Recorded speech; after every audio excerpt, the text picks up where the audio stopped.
Welcome to Crafts and Minis. This is my latest toy haul that I'm intending to use for tabletop gaming. Each one of these toys kind of struck me in a certain way, and I thought, you know what? I can use that or convert that to be used on the tabletop, especially in Dungeons and Dragons. So I wanted to go through and show you a little bit.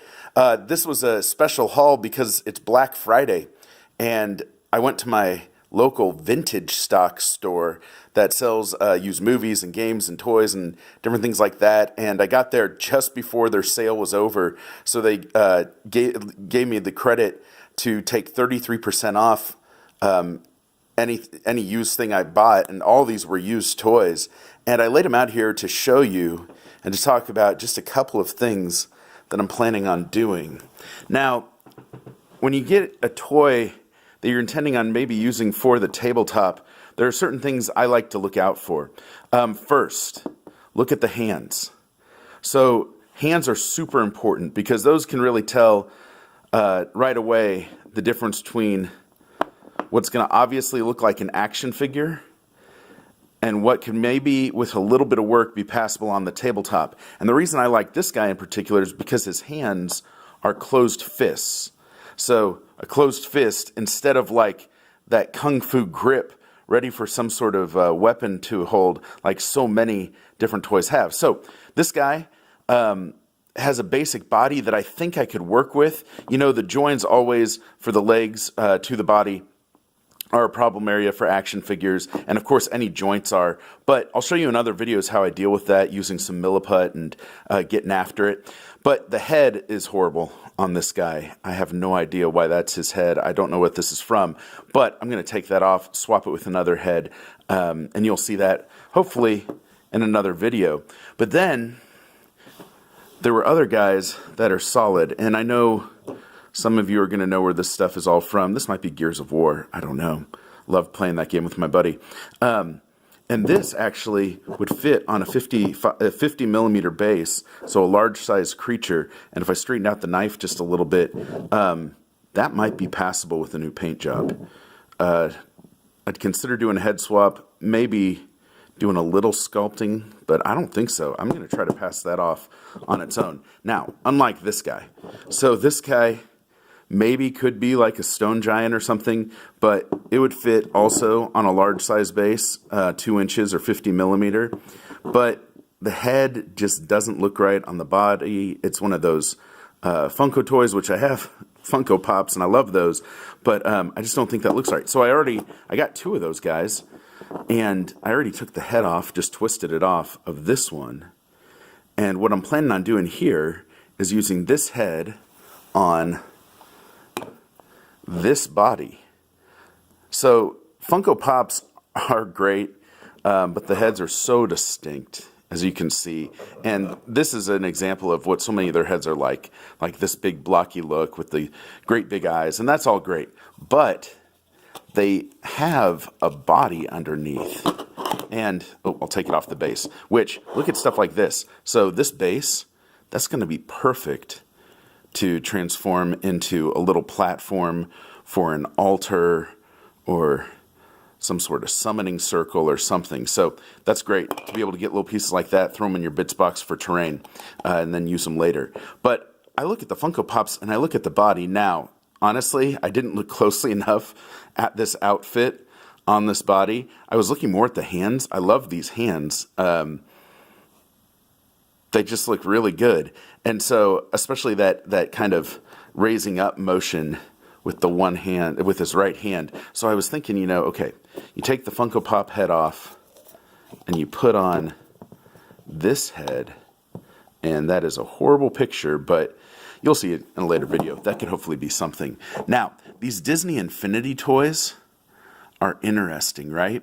I just got a new PDF, and I backed the book on Kickstarter from Kawwood, or maybe Kwood. Andrew, I'm sorry, I don't know how to pronounce your last name, Publishing, for Monsters of the Feyland. And I'm so excited to make some models based on the monsters in that book for 5th edition's Dungeons and Dragons. And this is going to be one of the monsters in that book. I'm going to do a little work to it, to Ray here, but it's going to be awesome. Hulkbuster came in a set with other stuff, not necessarily for Dungeons and Dragons, but you can't have too many Hulkbusters. This is from Skylanders, and it would go bigger than 2 inches. It would go on a 3-inch base, so it'd be a huge model. But I was thinking of using it, and actually I kind of like the color scheme, but I would repaint it, and then do my washes and all that good stuff to it and highlights. I would use that with some Zinch figures from Games Workshop that I have from a Silver Tower box set.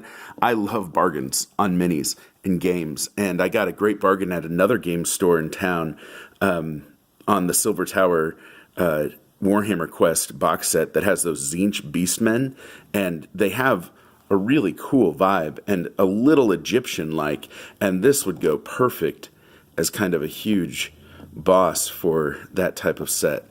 Skylanders also has these type of little guys. I have a dragon that they did, but I really like the look of this phoenix.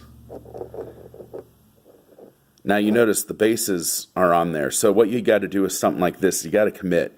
Either you're going to start hacking at the base and chopping it off, or you just glue that. That would fit on a 2-inch base, so a large size miniature. And then you start working it up with your basing material and putty to just cover up that integral base, but you keep the miniature. And of course it's pre-painted, but I would paint over it. And then you can see, like, they did a really interesting job here with the eyes.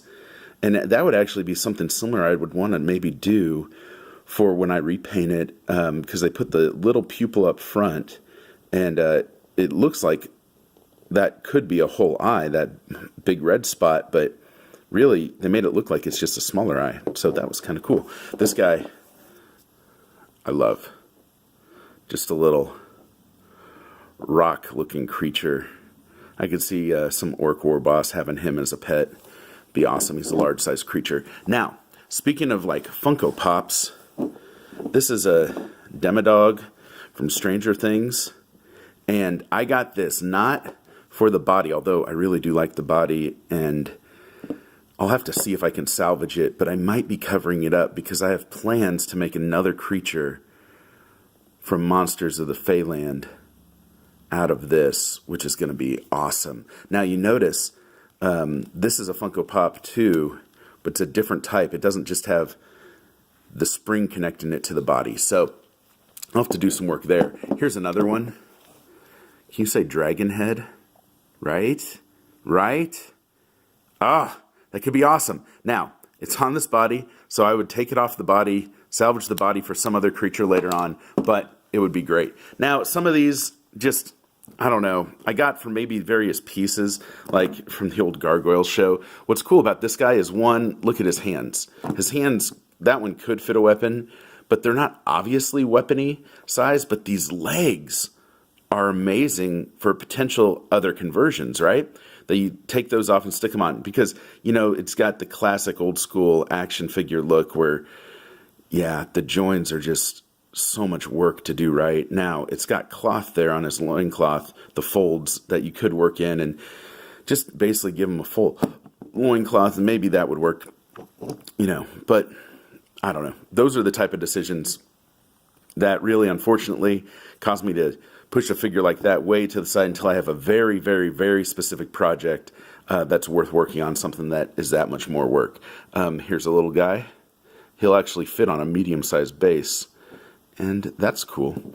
He came with it. Now, this is obviously just pieces. It's broken off of something else, but I really like the look of this, and you know, this could be your base for so many things, but I'm thinking a treant. Yeah, we'll see about that. This guy came with a little bag of fun little fantasy pieces. Now, this sword came from something else, but I got it also in my haul, and that's great when you're using these huge size figures. Some of them need swords and different materials, like a shield is great to be able to add to something. And then these other pieces, you know, you can use in other projects like train building, like a little banner. Everybody needs that. This thing also came with, this little set came with this, which you could turn into an axe blade for a large or huge size figure. And that mace head. which is really cool. And then it came with some little cart thing that you could use the wheels for and other stuff. There's another Disney Infinity figure that you got to look at miniatures and think, or figures and think, okay, if I was going to convert this, remember, I like to think head swap first. No, I really like that head, and repaint it. It wouldn't just be so Star Warsy. It would be, could be super fantastic. But you know, the figure has the lightsabers going out to the back. But if you cut those off and then cut off the little nubs coming out of the handle, you could then add blades or axe heads or flails or something to the front. And now this is a whole different figure. And then the thing you got to watch with these Disney Infinity things are they come with the plastic round base. And yeah, if you like it, if you just want to use that on your table, great. But I prefer to use more of the standard size bases. And so I pop that off. But that is a lot of work. I got to tell you, that's a lot of work to get off. But in the end, if you're happy with the model, it's worth it. Look at this beast. He actually came new in package. Well, 20 years old new. And it's a Spawn figure, and this would be a gargantuan deal. But here's the thing, my thoughts behind this. So you see his shoulder pads and his armor around the waist, and even his armor in his hands and his feet. And then you can see like his arms and his legs is like chainmail. And I think his name's Overt Kill. Now, don't look at his head. But if you look at the rest of him, right, that's the start to something really cool. And what I like about his hand here, okay, it's got the hole in it, which I could either put something in his hand, or if you notice, this was originally probably just a complete sculpt and they just drilled a hole into it. It wasn't molded like to be a weapon hand. They just put the hole in there. So you can fill that in on your own and then do just a little milliput or green stuff and smooth that out. And then he looks like he has a complete hand again. And then really, I just have to work with the joint of the legs, which on him might be totally worth it. I have a plan to totally redo the head. I might actually keep that one on there and just do something over it or do a head swap completely. I wanted to show you too. This guy really intrigued me. Now, miniatures like this that twist at the waist or have like twisting arms and stuff can be difficult because like I've tried to put just super glue from the outside in and it really never holds well. But if you're like me and grew up in the 80s and 90s and remember unscrewing your G.I. Joes to make a different mix of G.I. Joes, this guy has screws on the back, so I can unscrew him and then at all these joints I can put in some glue and then close him back up, and then, of course, just fill in the holes and take off this little piece. Makes the wings go. And then glue the wings back like that, and do just a little bit of touch-up sculpting on that sweet bird. If it wasn't so connected to his shoulder, I'd consider trying to take it off. Maybe, because shoulders are easy things to like cover up mistakes on. So if I decided to take it off and use that bird as its own miniature somehow, I could just put a shoulder pad over his shoulder and that could work. And actually, that's an easy way to cover up joins too. So I like using milliput to cover up joins for shoulders and everything. But save yourself some work. If it looks appropriate for a shoulder pad, do it. He's got an interesting face that, repainted, could look okay. But this is the perfect candidate, too, to sculpt on, just a half mask on a helmet of some sort. Got to keep that sweet hairdo. And he already has a sword in his hand that I would just use a heat gun to straighten out just a little bit on there.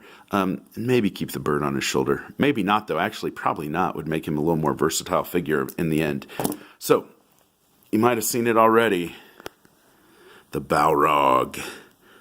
This guy I've wanted just to have as a Funko Pop, but the vintage stock was selling him out of the box and, at a really good price and then 33% off. I thought, I can't get a better deal than that on eBay even. So, of course, classic. You pop this down on your table, your players are like, what? But the head, as much as I do love this, it's too much. But what's cool about this, and I don't think you can see it as well there, is that it's a flat join to the body, which means when I take it off, there's a lot of potential here. Like, this body is amazing. Look at that hand, and of course the whip, and the wings that are attached already, that, again, whenever there's a join, so the wings to the body, or the arms to the body,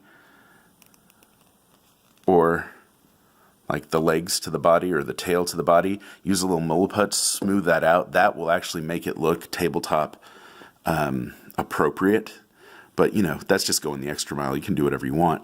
But then this head, obviously, could be used for something else. That could be just sticking out of a portal itself, or be used as a piece of terrain. Actually, that could be a really cool piece of terrain. Now I'm getting the juices flowing. But I just wanted to show you my haul for Black Friday, and just an encouragement, look for potential wherever you go with all sorts of different things, but especially the toys out there. It's worth your time to do some awesome conversions, and just spice up your tabletop with some unique pieces.